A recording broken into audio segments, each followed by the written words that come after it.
Welcome back, gamers. I'm Siren of the Fragdolls, and the moment that you guys have all been waiting for, my favorite game, Assassin's Creed Black Flag Multiplayer.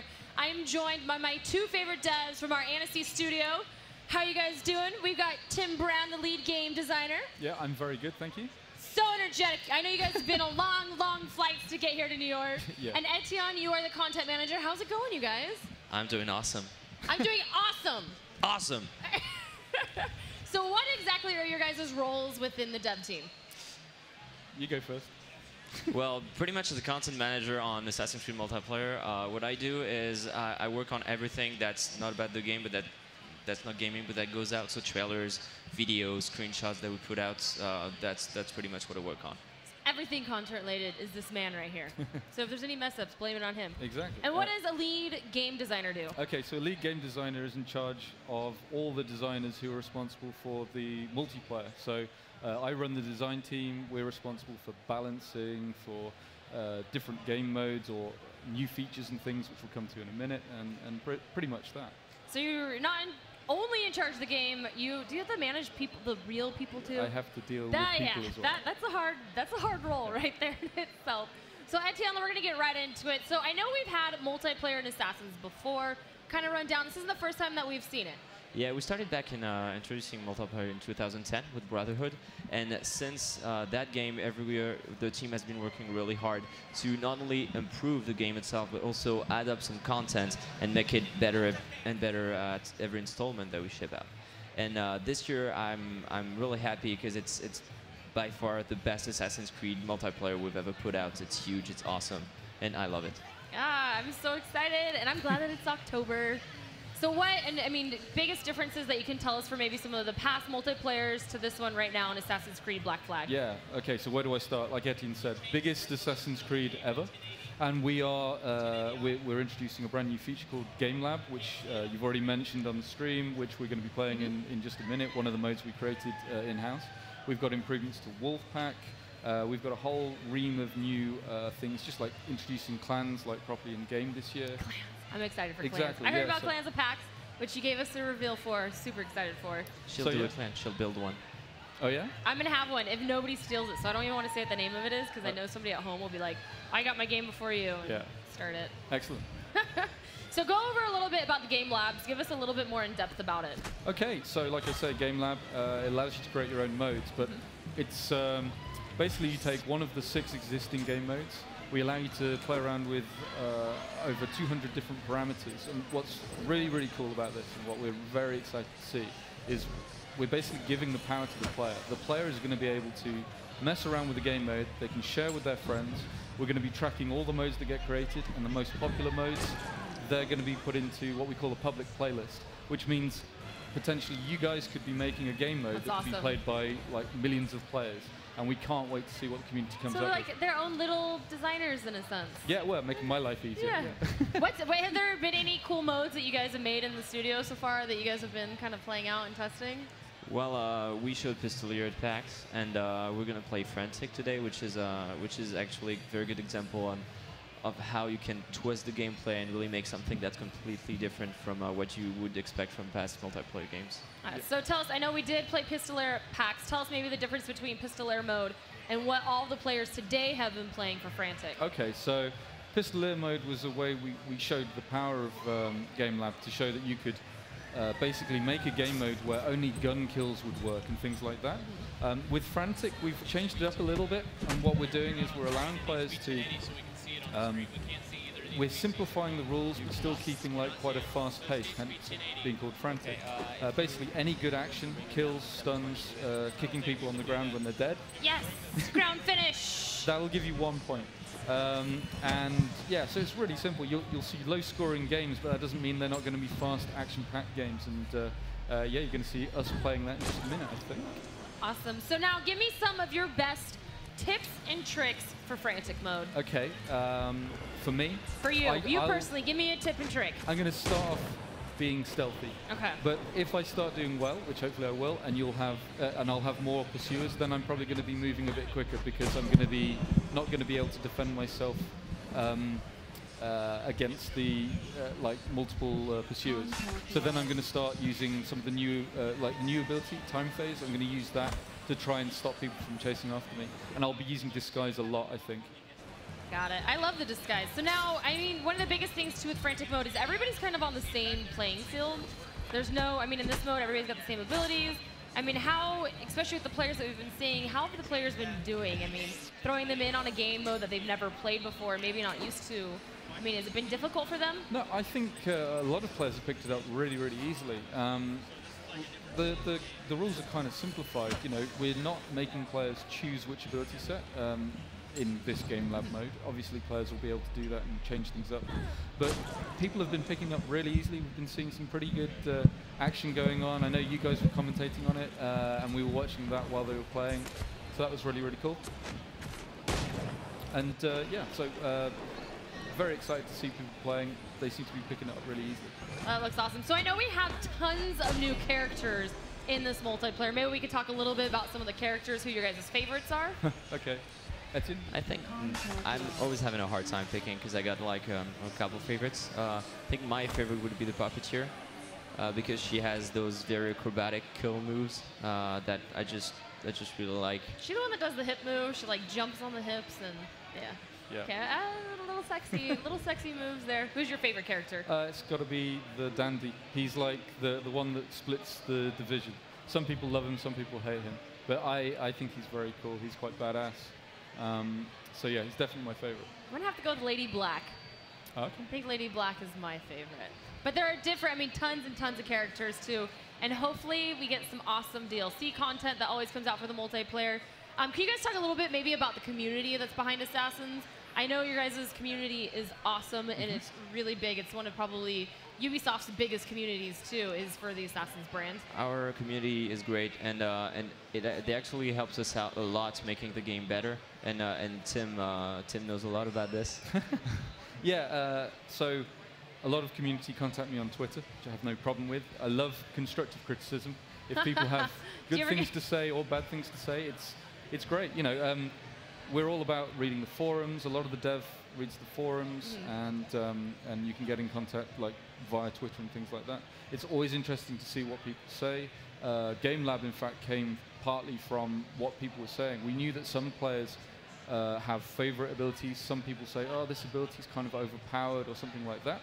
And we said, what would happen if we could give them the power to basically say, don't use that ability? And this is kind of where Game Lab spawned from. That's awesome. So really, like I've said, this feature is for the community, and it kind of stems from the community. So very excited.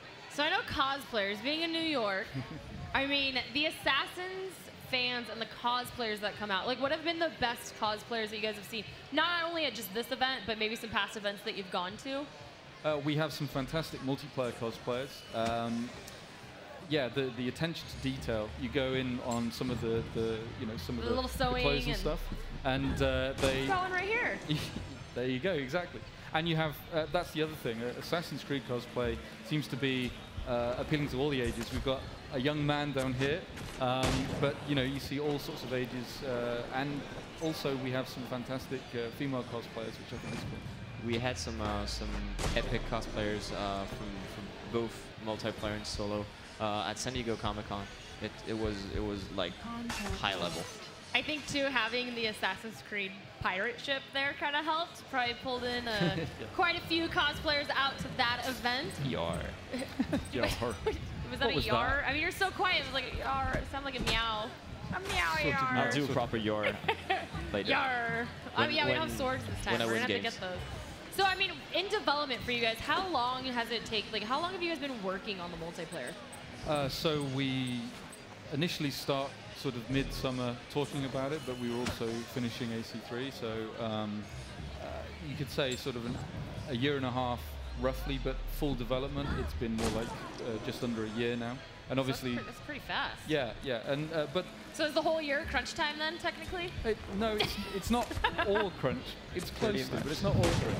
But actually, that's actually something we turn to our advantage, because what it means is we're iterating every year. So we get direct feedback from fans, like we've talked about already, from the community, and it means we can actually, rather than just supporting the game for 2 years but not be able to put a major feature in, we can really change stuff. So we've kind of turned that to our advantage. Without giving away too much maybe for the rest of this weekend, can we talk a little bit about Wolfpack, maybe? Just a tiny bit? Yeah. Yeah, absolutely. Well, we first introduced Wolfpack last year because we also wanted to add a co-op twist to the game. And a lot of people loved it, and what we wanted to do this year is expand it. So last year it was like pretty much a mode, and this year it's turning into a full experience with the Wolfpack Discovery on the one side, that's like story-based, and Unleashed on the other side, that's extremely challenging. And I guess we're going to be talking and playing that on Sunday. So if you guys are watching the stream, make sure that you come back on Sunday and watch that, because that's going to be super exciting. We do have exclusive reveals for you guys each day, too, that we will be going over, which I know you guys brought us one today, which I'm still waiting. I'm just like, oh, I want to see it so bad. Because at PAX, we had one every single day. Do we have one every day this time? Pretty much. Pretty much almost every day. So you heard that. He's going to bring you guys exclusive content every day, hopefully, or close to every day for Assassin's Creed. So what platforms, if people want to get the game, what platforms is it coming out on? A lot of them. And that's the fun thing with developing on all those platforms at the same time. But we're coming out on October 29th on current gen platforms, and will be a day one title on next gen. So it's coming. It's in a few weeks. Yeah, it's quite scary how close it is now. So 29th of October here. So what are you guys going to do after the game launches? Do you guys go on a big holiday? Do you go straight to the next title? Like what is the plans? We're immediately starting on what's known as post-launch support. So basically, the game comes out, but that doesn't mean that you're done. We're done. And this year we have the biggest amount of post-launch support we've ever had. Not allowed to talk about certain things. I'm looking at Etienne at the moment.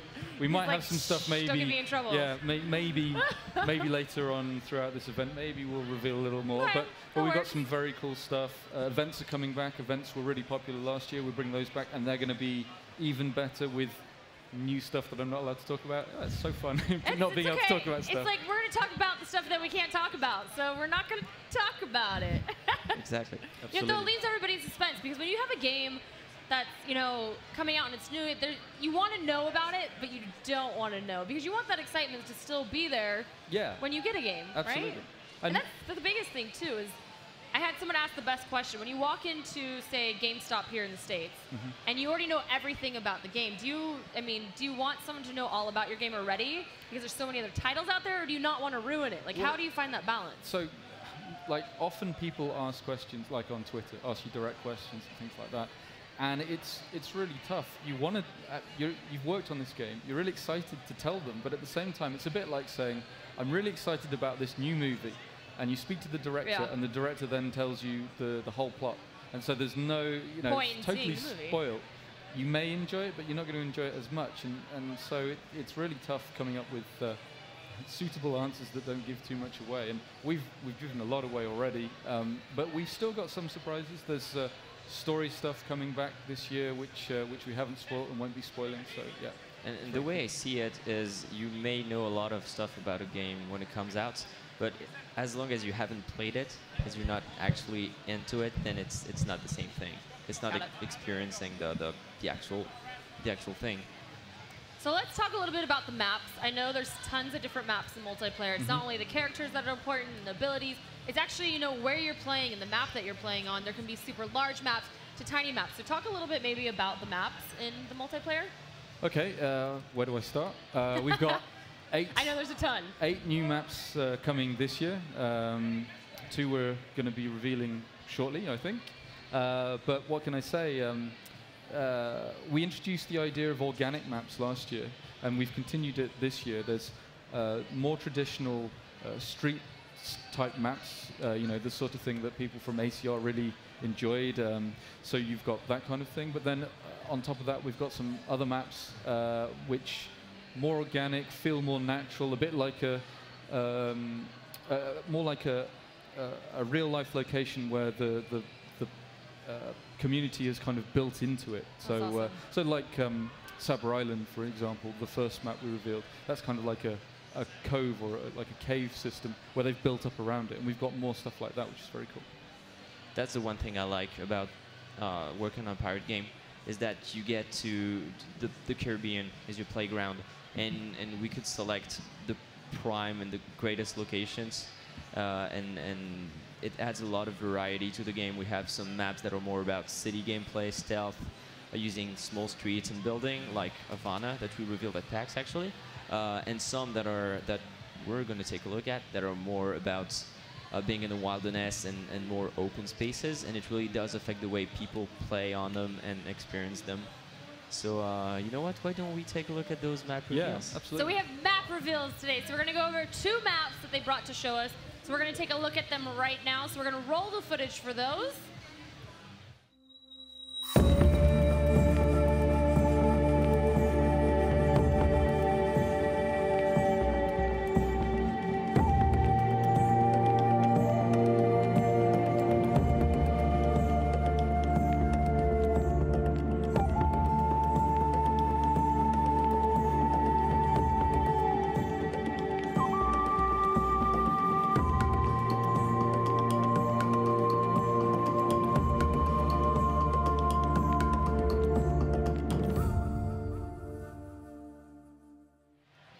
So both of those maps looked absolutely gorgeous. Can you maybe talk to us a little bit about the both maps that we saw, maybe your guys' favorites? Sure. Well, I think we both have the same favorite, right? I think we do. Yeah. So Tampa Bay is definitely my favorite, at least playing Artifact Assault and Deathmatch as well. I don't know, it's for Artifact Assault, you've got this giant church in the middle, which is this huge break, and you get people running over the rooftops and using it to try and get advantage. You also have people running all around it. So from a sort of competitive point of view, it's a great map to play on, for me personally anyway. I really like it. It's basically it's a missionary settlement. So it's built around that mission that Tim was mentioning. It's got a cloister behind, so you kind of can hide around and stalk and assault players there. But it also got a more open part. It's got a winery, it's got plantations. So it's really a balanced map, and I really like the way it looks and feel. Perfect. So you guys saw it right here first on the next level, both of our map reveals. Stay tuned for the rest of the weekend. But before we do that, I know we talked about it briefly, but if people are just joining us, where can we pre-order the game? When does the game come out? And maybe kind of end on that note. Sure.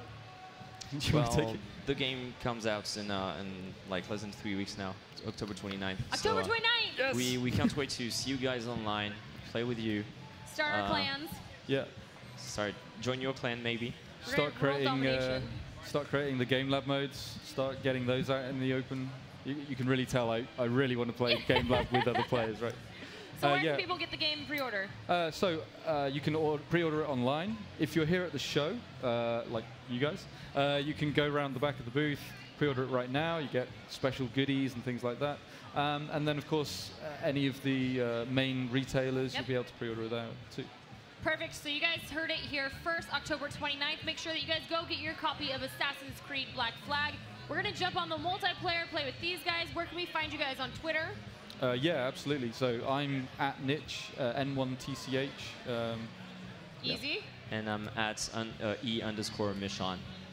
M-I-C-H-O-N. Those weird French names.